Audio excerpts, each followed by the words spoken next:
I'm Joe Arnold, president of the Louisville Forum, and welcome to our August 2022 meeting. We meet on the second Wednesday of each month at Vincenzo's Restaurant in downtown Louisville, and all are welcome. Founded in 1984, the Louisville Forum is a nonpartisan public issues group that hosts debates and discussions of contemporary and sometimes controversial public policy issues that affect the greater Louisville community. For more information on the Louisville Forum, our programs, or to make reservations, please visit louisvilleforum.org. It is the Forum's standard practice to assemble a panel of contrasting voices, but occasionally our programs lend themselves to a single featured speaker whose remarks are of special significance. Today's program, The Future of the University of Louisville Athletics, calls for such an exception, with new Uofl Athletic Director Josh Heird agreeing to provide remarks today. We are also very fortunate to be joined by our moderator, Bob Valvano. A college basketball coach for 19 years, Bob is both the lead college basketball game analyst for ESPN Radio and the color analyst for radio broadcasts for Uofl men's basketball. A graduate and member of the Virginia Wesleyan College Sports Hall of Fame, Bob carries the legacy of his late brother Jim Valvano through the V Foundation, both nationally and locally, through the Kentuckiana Friends of V, which funds cancer research initiatives in Kentucky and surrounding areas. I believe we have lost the speakers. We can work on that. Josh Heird was hired as Uofl Athletics Director 2 months ago after serving as the interim AD for 6 months. Josh first worked at Uofl from 2007 to 2016, during which time he helped design and oversee construction of several major construction projects of Uofl Athletics facilities, managing day-to-day operations, and managing all ACC and NCAA postseason events hosted by the university. At Villanova University from 2016 to 2019, Josh began as Associate Athletic Director, then moved up to Senior Associate AD and Chief Athletics Operating Officer. By the way, Villanova won the national championship in basketball while he was there in 2018. Congratulations. We're sorry. Josh returned to Uofl in 2019 as Deputy Athletic Director with a host of duties, ultimately being pressed into service as the interim AD in December. He was hired in June as Vice President for Intercollegiate Athletics as well as Athletic Director. Please join me in welcoming Josh Heird.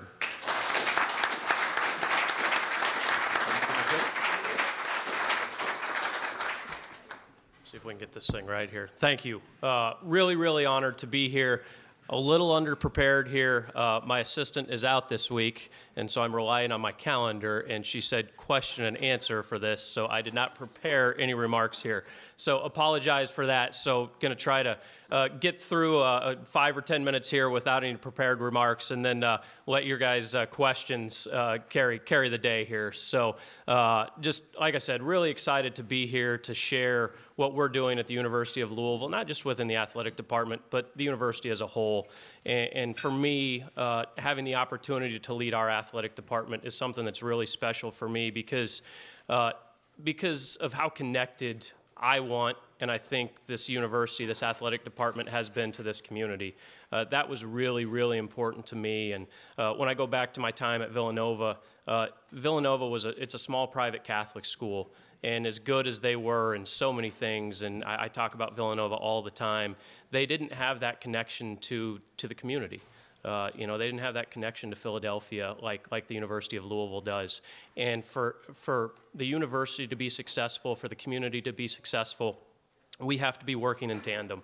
And that's a huge focus for me as I'm leading this athletic department, as I'm having conversations across campus. And so I would tell anybody in this room, if you think the athletic department can help with something in the community, please reach out to me. People think I'm crazy, but I will give anybody my cell phone number. And I will have conversations, and I will be honest, I'll be transparent with where we want to go as an athletic department, and I mean that sincerely. I want to make sure that this athletic department is serving as a catalyst to help this community. We had a number of folks go out to the Dirt Bowl on Sunday, and the amount of people that sent texts and came up to me and said, thank you for getting coaches out here. Guys, that's what we should be doing. We should be representing in the community because this community gives so much to us. And when I say us, I mean the university, I mean the athletic department.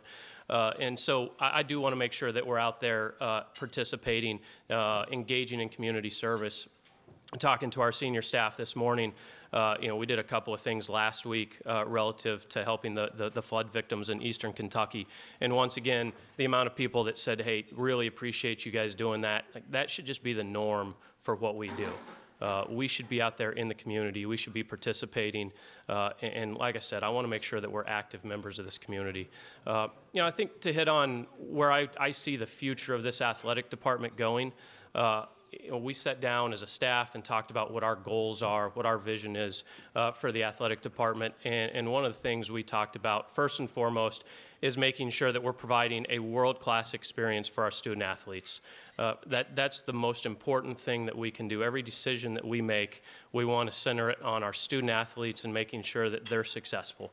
With the question I always ask our students, our student athletes, if they were able to make the same decision that they made 4 years previously, knowing then what they know now, would they still attend the University of Louisville, and would they still participate in collegiate athletics for us? And if the answer is no, I understand it. We're not going to be 100% there. But if a large majority of our student athletes say, absolutely, I would still attend the University of Louisville, we're doing something right. But if the answer is no, we need to rethink what we're doing. So creating a world-class student-athlete experience, and we really set 4 goals in order to do that. One of those is a graduation rate of 100%. Right now, our graduation rate within within our athletic department is 92%. And I'm sure everybody in the room is saying, there's no way you guys can graduate 100% of your student athletes. I would agree with you. I don't think we can. But if we don't say it, it's definitely not going to happen. And so if we say that we want to try to graduate 100% of our student athletes and we fall a little short and we're at 95, 96%, I'll take that. So that's a big focus for us. Another one is winning national championships. And that one I know probably sounds bold, but once again, if you don't say it, you're probably not going to achieve it. I'm a huge believer in setting goals, saying them every day, and I go back and I look at the history of the athletic department here at the University of Louisville, and as good as it's been, all the successes that we've seen over the years, we have only won 3 national championships, and they're all in the same sport. So how do we make sure that we're providing the resources for our world-class coaches? We have some of the best coaches in the country, quite honestly in the world. How do we make sure that we're giving them and our student athletes the resources to reach the pinnacle of their sport? And one for me is winning national championships in our women's sports. Like I said, we've won 3 in men's basketball. So how do we just get there to the mountaintop in volleyball and field hockey, swimming and diving, women's basketball? We have an opportunity to win national titles, and so I want that to be a goal of ours. Another goal of ours is quite simply to be the best place in college athletics to work. We have to make sure that the folks that work for us are really enjoying working for us, because if they don't feel good about coming to work, then that's going to trickle down to our coaches, it's going to trickle down to our student athletes. So that one is extremely important to us. And then lastly, just making sure that we're engaging with our fans, with the community. That's goal number 4. And like I said, I want to make sure that I'm having conversations with people in the community, with people in this room, the business community, the philanthropic. I mean, I just go around. Every aspect has to be working for us to be successful. So like I said, if you think the university, the athletic department can be beneficial or create a partnership with anybody in this room, please reach out to me.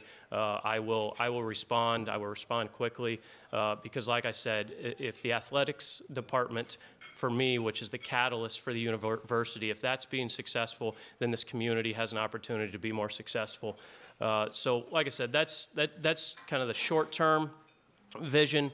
I think a lot of athletic departments, a lot of institutions, organizations get into buzzwords and core values, and we talked about some things like that. Do we want to have some core values? And for me, that trust, honesty, just transparency, those things are the bare minimum to work at the University of Louisville. As I've said, if you're not going to do those things, then you're not going to work at the University of Louisville, because for me, that's about culture, making sure that we've established the right culture immediately. And we're not going to put up with, I'll just say it, we're not going to put up with BS. It's something that I learned, and sometimes I think when I say this, it sounds a little harsh, but it's something my old boss at Villanova and I talked about all the time, that all too often you hire too fast and you fire too slow. You get into these like, oh, maybe if we move this person over here, we have a conversation or two with them over there, that they're going to be better employees. And then usually a year down the road, you're sitting here saying, should have made this decision a year ago. And so if we don't have people that are doing the right things every day in our athletic department, they just won't work at the University of Louisville. And I feel confident in saying that. And then on the flip side of that, we have to be very intentional with the staff that we're hiring. We have to take our time. We have to make sure that they're actually going to fit the culture that we're trying to build. With all of that, with everything going on at the University of Louisville, there's obviously a changing landscape within college athletics. If you look at conference realignment, and I'm sure we'll get into some questions here on these topics, name, image, likeness, there's just a number of topics. And trying to navigate all that, I would tell you, I think the University of Louisville is really well positioned. And I'm not saying that because I'm the athletic director here. I truly believe that. And like I said, I can hit on that with some questions here. But like I said, hopefully questions kind of carry the day here. Honored, excited to be here, and with that, I'll turn it over to Bob and see if we can get some good questions in here.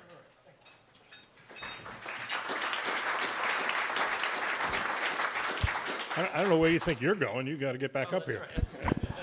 I was going to give you the stage for a couple of minutes here. No, I'm already here to see you. I have a quick story for this first question.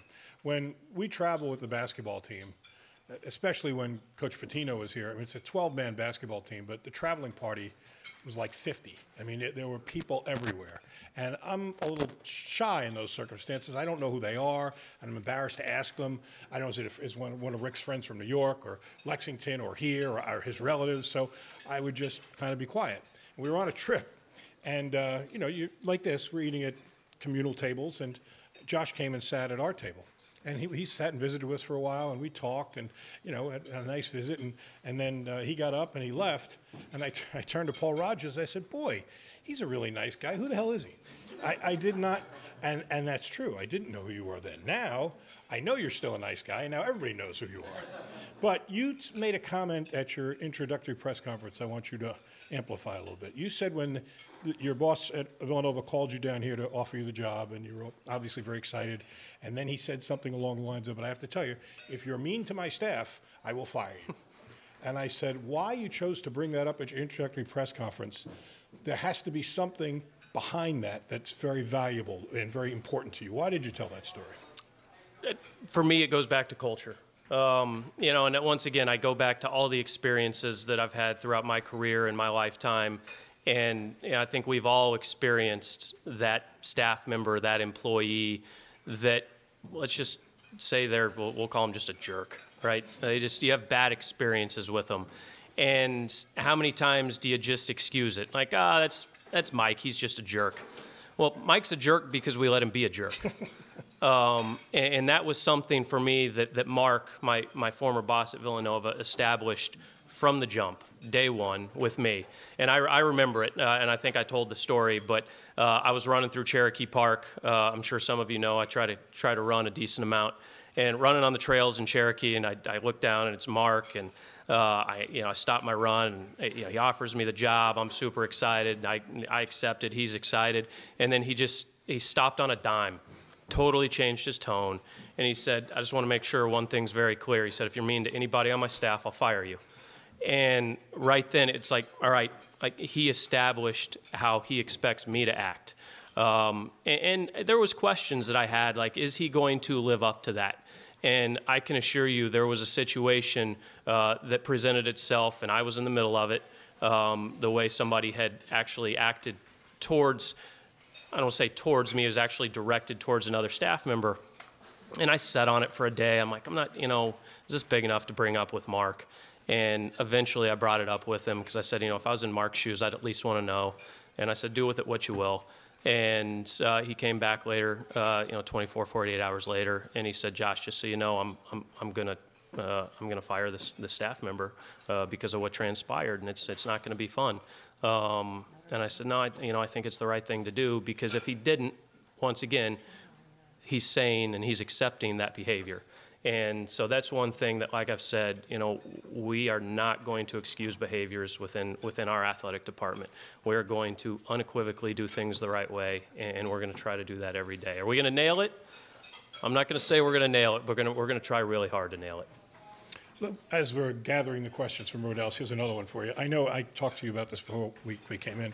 When you're working your way up through the ranks and you get into athletic administration and you're working here and then you work at Villanova and you're associate athletic director and you're ready to maybe make that step into the athletic director's chair, I just can't imagine you were sitting there saying, boy, I really want to get to be an AD so I can deal with figuring out how we can pay players with a policy that makes no sense to anybody, or maybe we can go to get regulations. I didn't understand, as a matter of fact, when all these problems came with the Ncaa and I thought they went to the AARP. I thought they went to the people who retired. I was like, why are they going to the old people? What do they know? And of course, that's a group that didn't exist even as far as a few years back. And then the conferences, you wake up one morning and they're all over the country. There's no way you say, I want to be an athletic director because those are the topics I want to address. So how do you manage the emotional and the mental part of that with all the other things that you do want to be an athletic director for? I run a lot. Good No, first of all, this is a dream come true, to be the athletic director at the University of Louisville. I said it from probably the first day I had the opportunity to work in college athletics. I said I want to be an AD. And I meant that. And did I ever think it would come full circle and be at the University of Louisville? No, I didn't. And I genuinely mean this when I say it. I think I have one of the best jobs that there is. Is it hard? Yeah, there's days that it's hard. But the good days there's a lot more good days than there is bad days. And as far as navigating all of this, something, I have all these little sayings. I feel like I'm getting old, where I just live by this saying and that saying. But one of them that I throw out there pretty frequently is evolve or die. And that's with everything that you do. I can sit here and say that, I don't think we should pay players or NILs, that's not the way we should be going, or, conference realignment doesn't make sense to me. I mean, I can say all those things, but those are pretty irrelevant because they're happening. And so we better be prepared for them.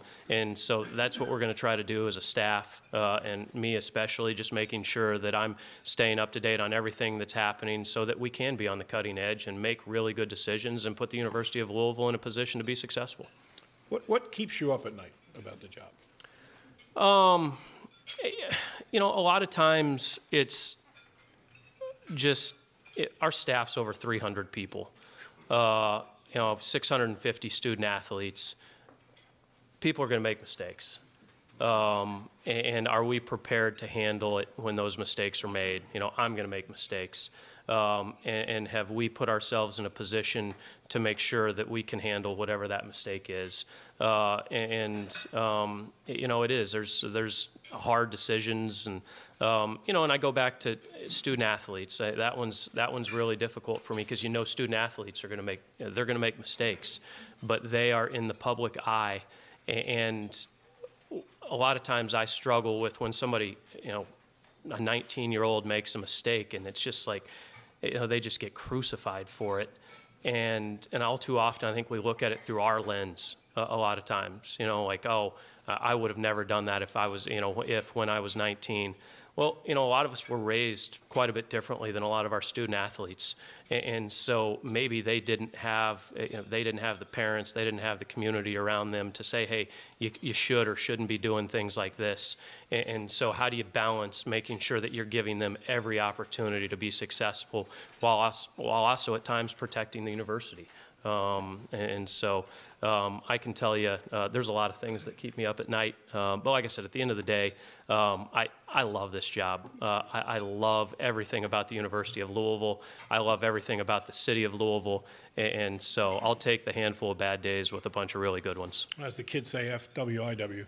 I was delighted when he got the job. When you got it on an interim basis, I talked to a lot of the coaches, and I got to visit with you now that I knew who you were. And he's a great choice. He is an absolutely great choice. And I wish you the best, and I know you're going to do a great job. All right, we got some questions, I think. So, ladies, fire away. Yes, we do. And I'll have to say, I'm a U of L graduate, so go Cards. I had to say that first.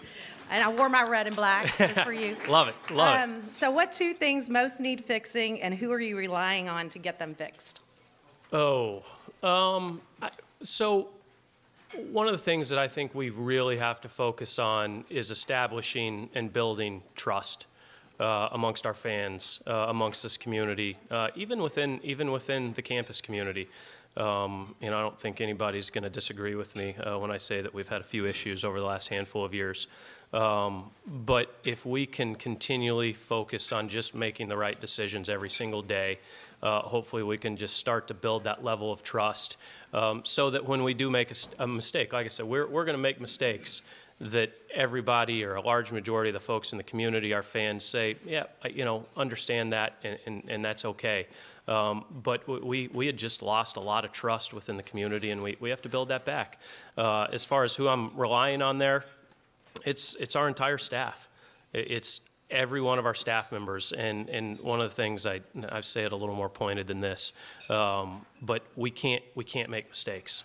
I mean, that's like, we can't make mistakes, and I know that's a little counterintuitive because I just said we will, but I harp on being prepared and thinking through situations and getting folks involved that don't make a decision on an island. If you don't know how to handle a situation, get somebody else involved. Get folks on campus involved, think things through, discuss them, and say, let's collectively make the best decision for the athletic department.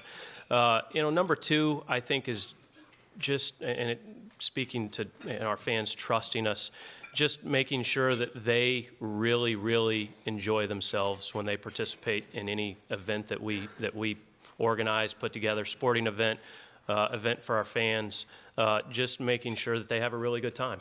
The fan experience is so important, and I know you hear it all the time, like, fan experience, but we have to be better. And I think we're doing a lot of things to be better, especially with football. We're adding Wi-Fi to the stadium. We're doing the stand-up magnetometer, so we're not wasting time wanding everybody.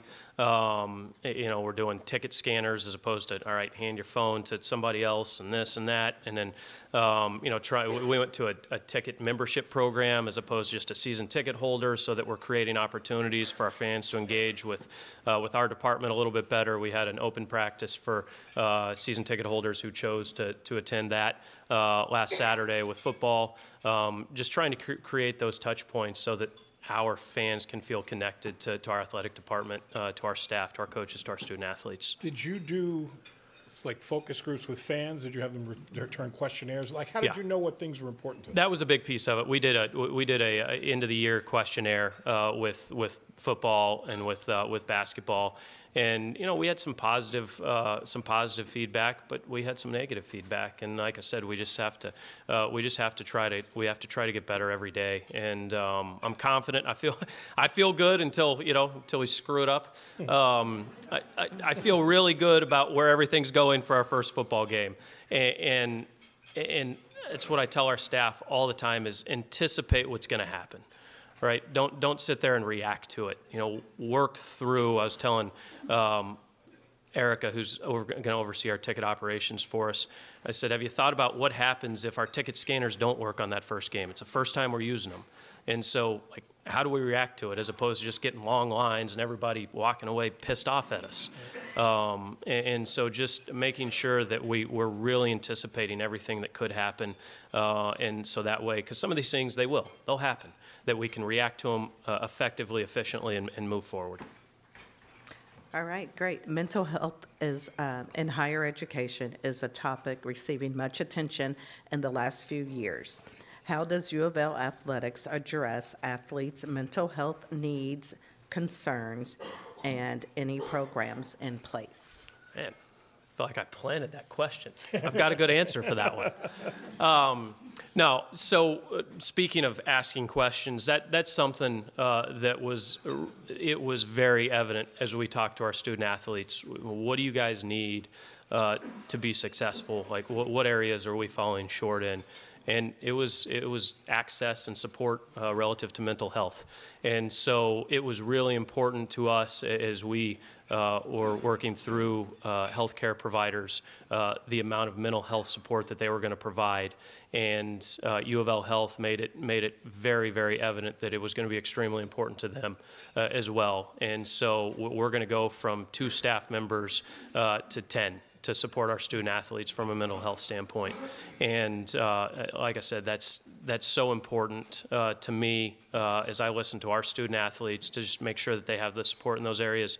And that's, you know, as your fans and you're cheering, and trust me, I'm passionate too. But don't ever forget that they're kids. I mean, they're 18, 19, 20 years old. I understand there's a lot of people that they invest a lot of time and money into our programs, but don't ever lose sight of the fact that at the end of the day, they're kids, they're growing up, and they're going to make mistakes, but they feel those pressures. They feel those pressures to be successful on the field, on the court, on the track, in the pool. And, you know, it's funny because a lot of times it doesn't necessarily come from fans more than it comes from their own inner circle, you know, their family members, their parents, the pressures they put on them to be successful. And then you just stack that on with social media and what they're hearing from the crowd. And I mean, it gets to be heavy. It gets to be really heavy. And so if we can provide them an outlet to just have some of those conversations, I think it's really, really going to help them be successful. To that end, you certainly want them to have family and friends to be around, but sometimes the closeness of family and friends leads to problems. How do you find that fine line where they know they're welcome, but they also, it's not, you know, anything goes? There's rules that have to be followed, or there could be ramifications. How do you deal with that? Yeah, I think a lot of that's up to the individual coaches and how they deal with parents and family members and things like that. And it's different for every sport. How basketball is going to treat it is different than how, say, swimming and diving is going to treat it. And you just try to work with the coaches and have conversations with student athletes. I mean, trust me, there's times they'll tell you, like, when my dad shows up, like, I really struggle with it as far as, really thinking I need to perform at a high level. And so just trying to work through that with them, and once again, providing them the resources from a mental health standpoint, because that's a big one. Our mental health support, they can teach them how to kind of handle those pressures. And I think it'll be helpful. I think it has been helpful. Okay, how are all pending NCAA problems looking, and when will they be completed? Well, since they're problems, I thought we had to be out of here at 1. I thought you might have prepared for that one. Since they're problems, I wouldn't say they're great. But look, we're working through it as quickly as we can. At the end of the day, we are going to defend this university, this athletic department, fiercely. But on the flip side, we're at a point where it's like, look, we have to put this in the rearview mirror. The uncertainty is so difficult. It's so difficult to recruit to. One of the things that I always talk about is, what makes NCAA basketball just I don't want to say better, more special, or differentiate from all of the other sports. It's the tournament. I mean, at the end of the day, that's what makes college basketball special. And that's what student athletes, that's what they want to compete in. They want to compete in the NCAA tournament. And so as soon as anybody knows, any coach out there knows that we're going after or we're recruiting a student athlete, they automatically go to, if you go to Louisville, there's a good chance you won't get an opportunity to play in the NCAA tournament. And so if we can just have some finality around what the punishment's going to be, we can put that behind us and move forward. And so that's what we're focused on. I can tell you that, obviously we're getting closer to that. to that date, and knowing what that decision is, it's really out of our hands at this point.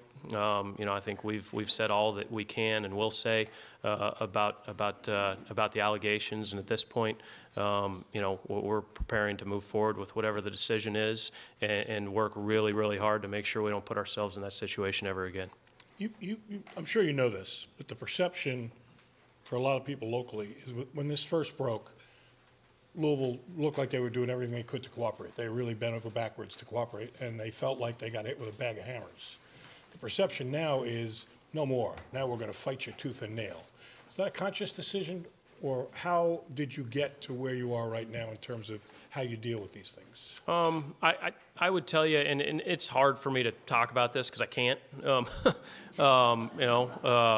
So we are going to do everything we can to defend if we thought we were doing things correctly. Now, if we weren't, then we'll own it.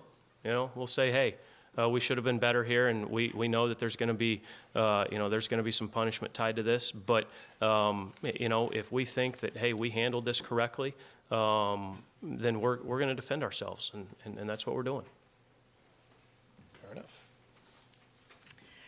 This questioner mentions the success of the women's volleyball season and how wonderful it was, but they ask, is it true that the women's volleyball coaches are responsible for fundraising to cover expenses such as ACC championship rings and expenses for players to travel, et cetera? Did you inherit this policy, and will you change it? Yeah, so our policies are, we try really hard to make sure our policies are consistent amongst all of our sports. And so I would tell you, we sure don't treat volleyball any differently than we treat football or men's basketball. And so I'll speak specifically to the rings. We have a lot of teams that win conference championships, go to the Ncaa tournament, things like that. And, they want to celebrate it. But sometimes celebrating that means, hey, I want to get Bob a ring. I want to get, and it's like, oh, hold on here. We can't afford all this. So usually what we do is we take the roster size and, cover a set amount of money for all those rings. And we do that for every sport. So this is not a women versus men's athletic thing. Look, if we have a team like volleyball who was undefeated and went to the Final Four and was this close to playing for a national championship, we're going to be a little more lenient there and, say, hey, this person, that person helped us get there. Yes, we'll cover that. On the fundraising piece, we ask all of our coaches to fundraise.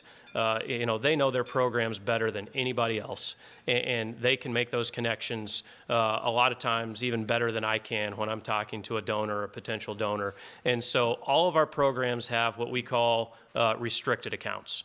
And so if they go and, if they say, once again, Bob, will you give to the volleyball program? And you say, yes, I'd love to. Well, that money goes into the volleyball restricted account, and the athletic department can't touch it.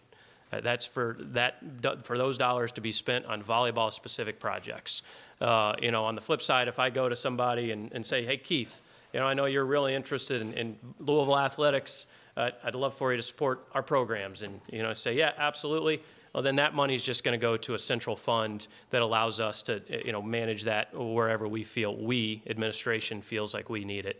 So we ask all of our coaches to raise money. And I would tell you most of them are pretty effective at it. So that leads to a good question. Where do you think is the one area, if you could pick one, that needs to be shored up the most? Facilities, scholarships, staffing, and certain things. Is there something you said, well, I really would like to bump this up a little bit? Is there anything that comes to mind? Yeah, one of the things that we've really put a focus on, and if you get emails from us, we'd started a campaign around fundraising for academics. We just, we pay for tuition and financial aid, and a lot of times I think people, think that we just kind of, that the university just says, hey, these kids are going to school for free. Our financial aid costs us about $16 million a year. And we are the university's biggest paying customer, and so we have to pay for all that. But obviously, those expenses have gone up over time. Previously, Cardinal Athletic Fund, as folks made donations reservations for season tickets, things like that. That would cover a large, or if not all of that.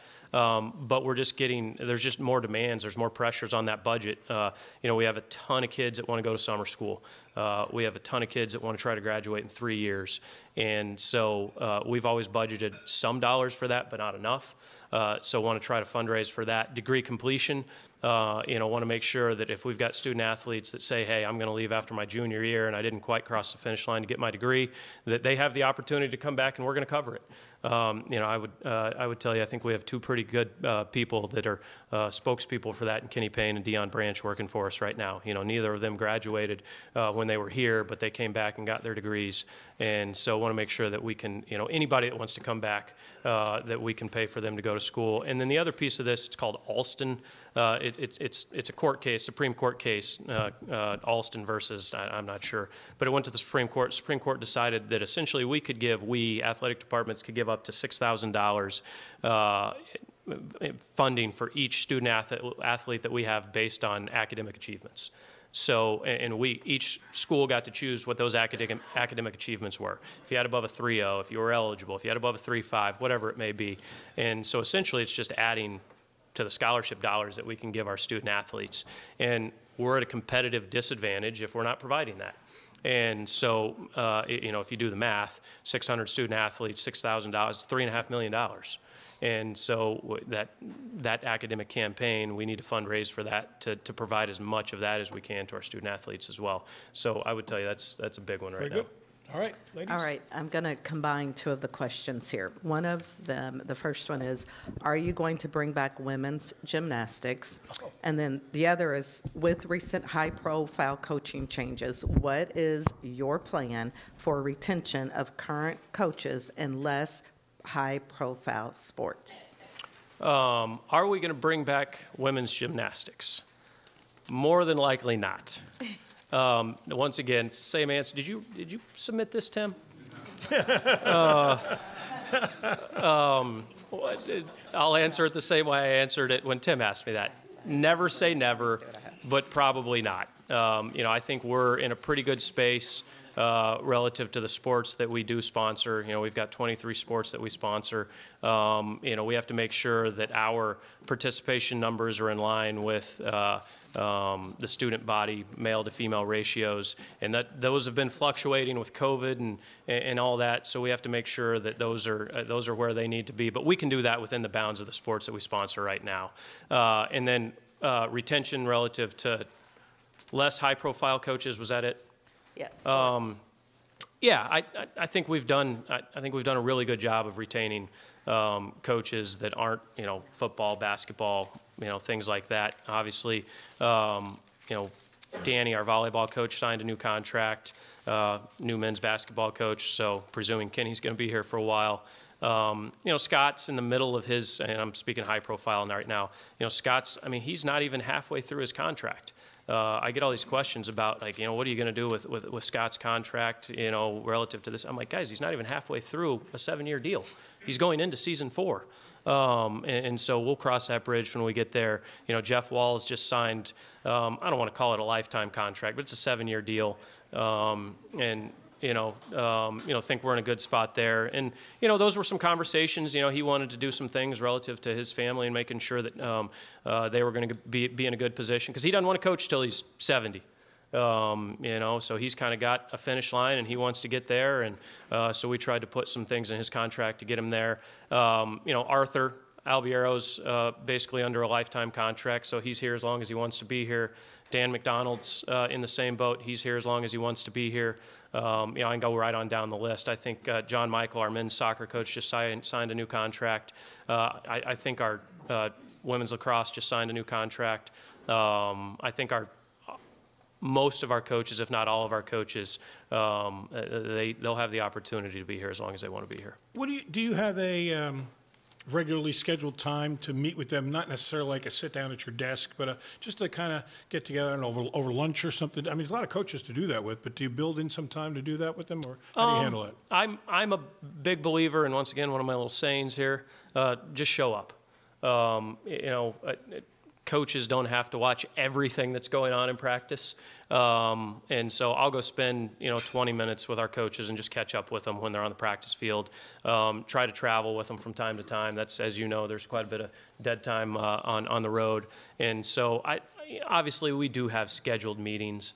But I don't have a ton of, hey, come sit down and let's talk through this. I would hope and I think that our coaches feel like if there's a pressing conversation that needs to be had, they can have it any time with either me. The other thing that we have is we have sport administrators, and I kind of deem those, and they're all on our senior staff. They're kind of the GM of our programs. I want them to be integrally involved in everything that touches that program, academics, healthcare, any of our support services. They're working collaboratively, collectively with our coaches to make sure that our coaches feel like they've got the resources they need to be successful. And those are the people that really need to be the eyes and ears and say, hey, Josh, you might need to have a conversation with this coach or that coach based on some conversations we've had. Who's the funniest coach we have on the staff? The funniest coach. I'm nominating Jeff. Jeff's pretty funny. I'm weighing. I like how you're giving thought to this. I'm balancing here. This is yes. good. Yeah, Jeff's up there. All of our coaches have pretty good personalities. They really do. I would put Kenny up there. Kenny's funny. Yeah, Kenny's funny. Trying to think who doesn't have. I'm thinking who doesn't have a good sense of humor, and see if I can call any of those guys out. Those people. But we've got some that are a little more serious than others. Yeah, right. No doubt. Fair enough. All right, another question here.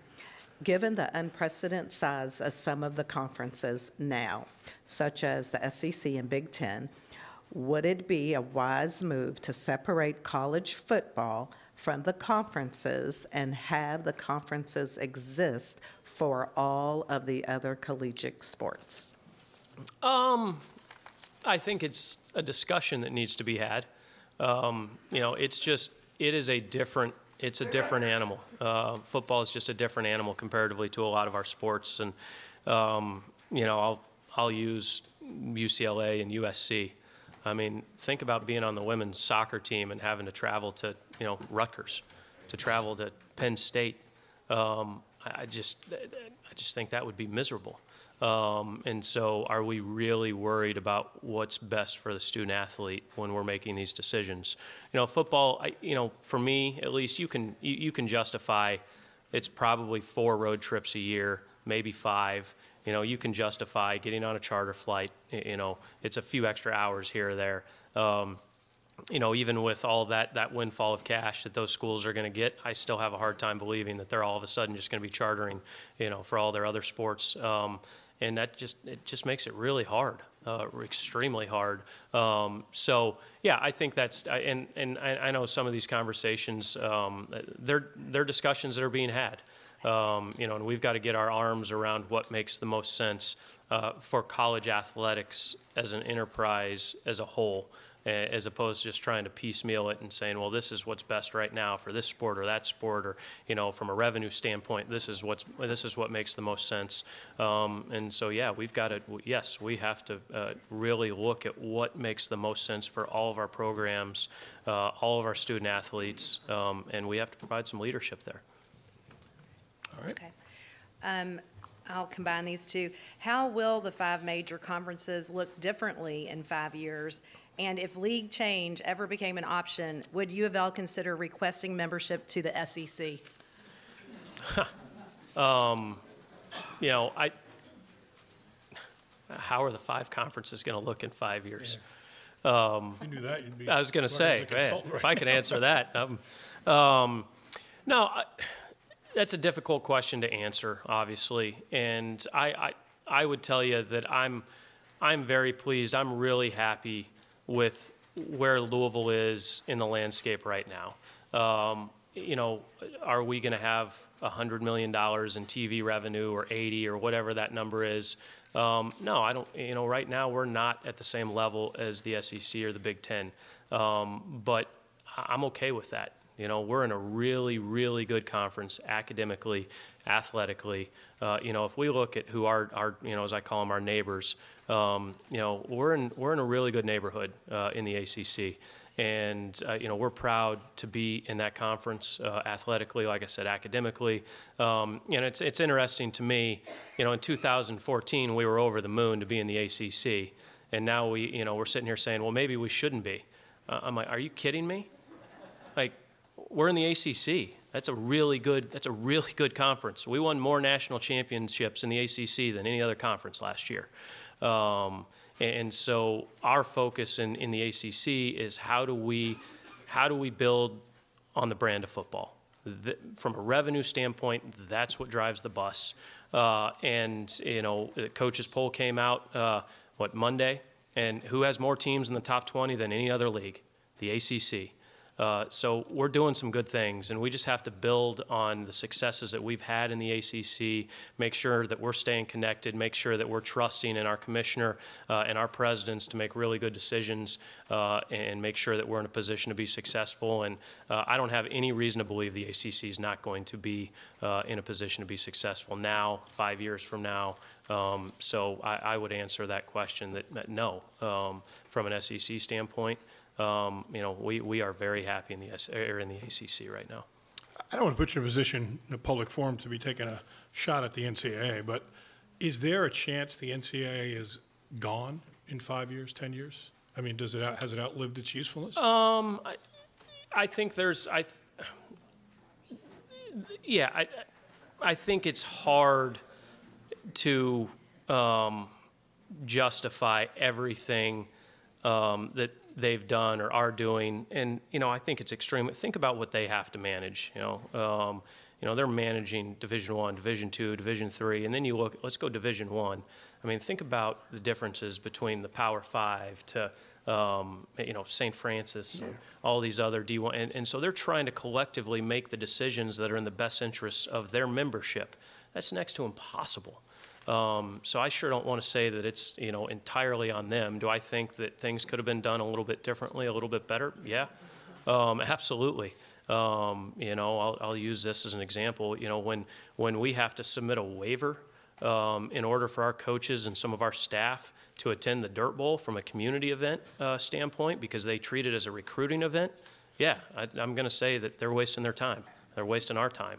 And I think that's a little bit of why we're in the situation that we're in right now. I feel like a lot of times there was instances where they were, as I like to say, majoring in minors, as opposed to thinking big picture and how do we really move college athletics forward and provide leadership in college athletics so that good decisions are being made. All right. This questioner asks, they see empty seats at several games, and can we bring more people to the basketball games by distributing free tickets to charitable organizations? Yeah, I've noticed those empty seats too. And we're going to try, we are trying really hard to make it a really good experience for our fans. But at the end of the day, we have to win. I mean, at the end of the day, we have to win games. There's a reason nobody wants to go watch a bad football team, right? There's a reason why those seats are empty, and same with basketball. So we just have to, we have to put the resources into providing, opportunities for our coaches and our student athletes to get better. Because if we do that, our fans are going to show up. I have no doubt in the world that our fans will show up when we put a really good product on the field or the court or wherever it may be. I mean, we'll get volleyball last year. Our waiting list is, how big is it, Tim? 353 for volleyball season tickets. Is he selling tickets for you now? What is that? Selling a bigger arena. So no, we just have to do some things, and a piece of that too is just making sure our fans feel appreciated.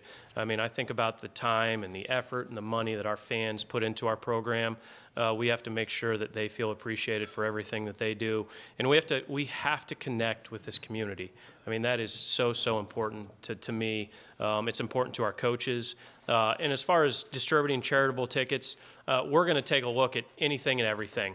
If we have opportunities to get folks to our games, we're going to try to do it. The bottom line doesn't mean everything. It's important, but it doesn't mean everything. You brought it up, so I'll ask you, is there a discussion about trying to build a bigger volleyball arena? Is that something that's I've discussed it with Tim. the Tim Sullivan Sports Complex? Maybe? No, not right now. Once again, if we had a money tree on campus, would it be great to have a, call it a 6, 7, maybe 10, I don't know what the size is, but somewhere in between the Center and L&N Arena. Right. Yeah, we probably would want to do that, because obviously a lot of times we lower the curtain for women's basketball games, and so that's about 10,000 fans in there. Volleyball, it's 1,400 is the capacity, and we could obviously have more folks in there than that, but they don't want to go to the arena because it feels empty. Yeah. You get 3,000, 4,000 people at the Center, it feels empty, and it doesn't create that home court advantage. I mean, our student athletes, they love playing at L&N. We said, hey, do you guys want to play more matches downtown? And we've got one this year against Notre Dame, but they would choose to play on campus. It's a lot easier for the students to come to the matches. And so if an opportunity presented itself and we could find the funding where we had the ability to have some volleyball matches and maybe a few other events on campus, yeah, it'd be worth taking a look at. Okay.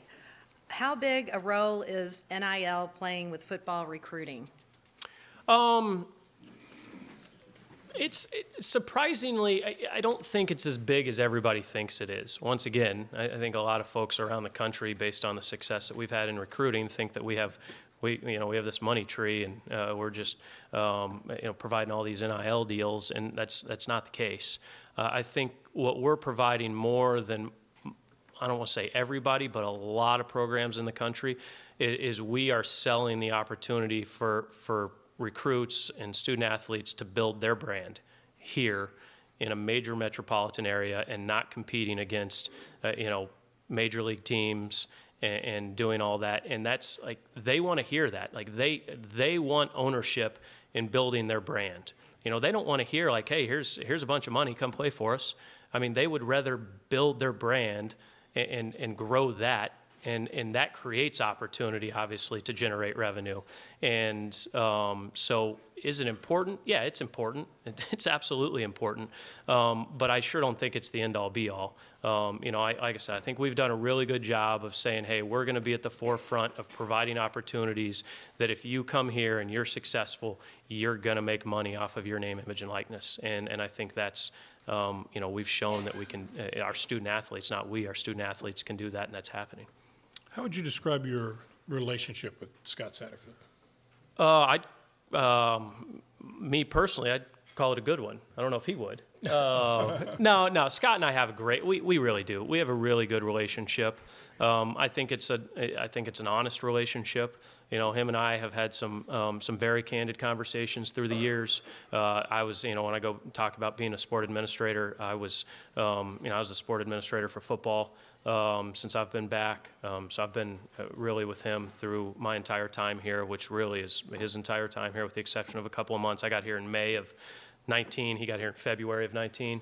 And he understands. He understands what we need to do and the fact that we need to be successful. That's not lost on him. And we just need to make sure that we're providing all the opportunities that we can from a resource standpoint.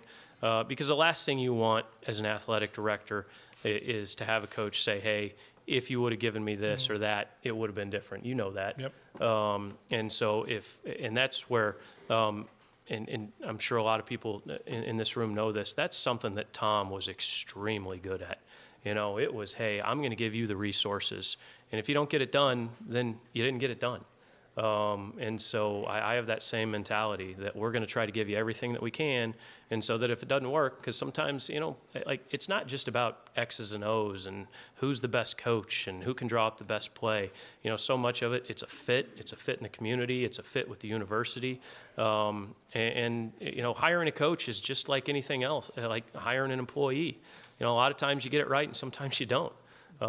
And so I would tell you, Scott and I have a really, really strong relationship, respect what he's done and respect how he's building this program. That's the one thing, as I talk to fans that I hope they don't lose sight of is, these last 2 years were really, really difficult around here. And you can say, well, you know, it didn't seem like it was difficult in Tuscaloosa, but they didn't deal with the same issues that we dealt with here at the University of Louisville and in Louisville. I mean, this was really one of the epicenters of the social justice movement.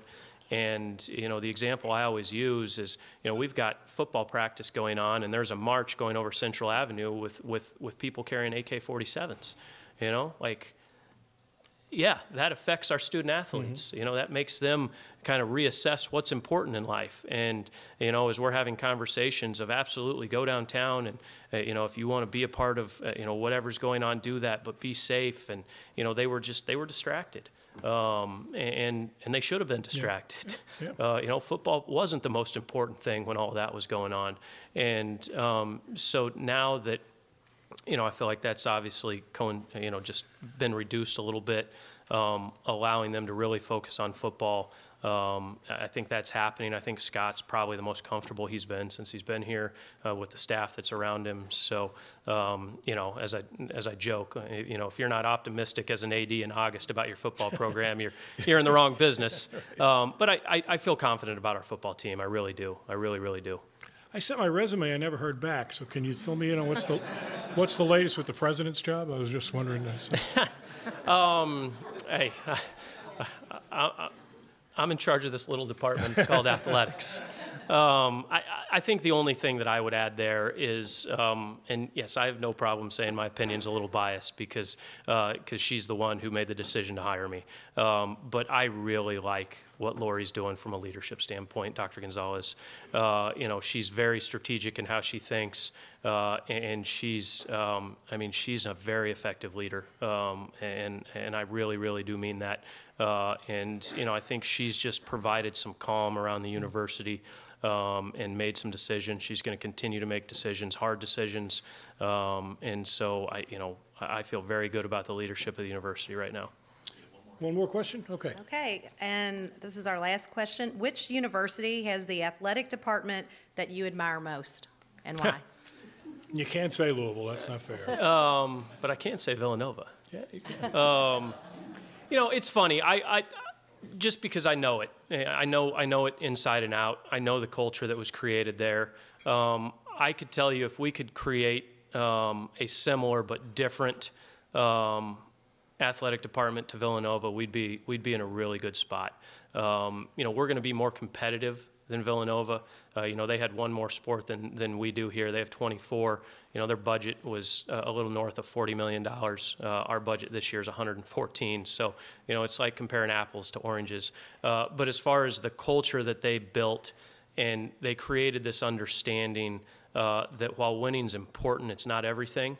You know, that's really important to me. Their connectiveness to their alumni, that one's really, really important to me. Their former student athletes, they felt more connected than any place I've ever been. And it wasn't, as I always say, it wasn't rocket science. They made their former players feel welcome. That was it.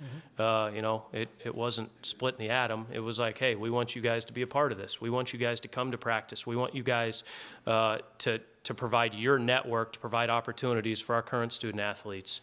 So just based on how well I know Villanova, if we could create that same culture, we'd be in pretty good shape here. But that's fair. I mean, you go and cover games there and everything. That comes across. It really does. You're not just looking at it through rose-colored glasses. They do a terrific job. They really do. All right, we done? I think we're done. Thank you, everybody. Thanks, Josh. Great job, buddy. Yeah. I'll flip it. Okay, ready? Am I staying up here? One more. How many wins in football this year? How? I have to ask the question. No, I'll answer it this way. You know, that if we're healthy, we're going to have a successful season. I have no doubt about that, and I'm not going to put a number on it. But if we're healthy, this football team is going to be successful. You know, I mean, if we have a key contributor get hurt in week one, yeah, my answer is going to change. But I think that we have the talent and we have the coaching staff to compete against anybody that we're playing against. Thank you, sir. Yeah. All right. On behalf of the entire Louisville Forum, again, thanks to Bob and to Josh for being here. Great job. Our next meeting is Wednesday, September 14th. We will host the 3rd Congressional District debate between Republican nominee Stuart Ray and Democratic nominee Morgan McGarvey. Reservations are open first and only for Louisville Forum members until Monday. So please go online to louisvilleforum.org, make your reservations. We're going to update the website in about an hour. Okay, get on there, make sure that you members get first crack at those seats. After that, on Monday, we'll open up to the general public. So make sure you do that between now and Monday. Again, at louisvilleforum.org. Thank you for attending. Have a great day.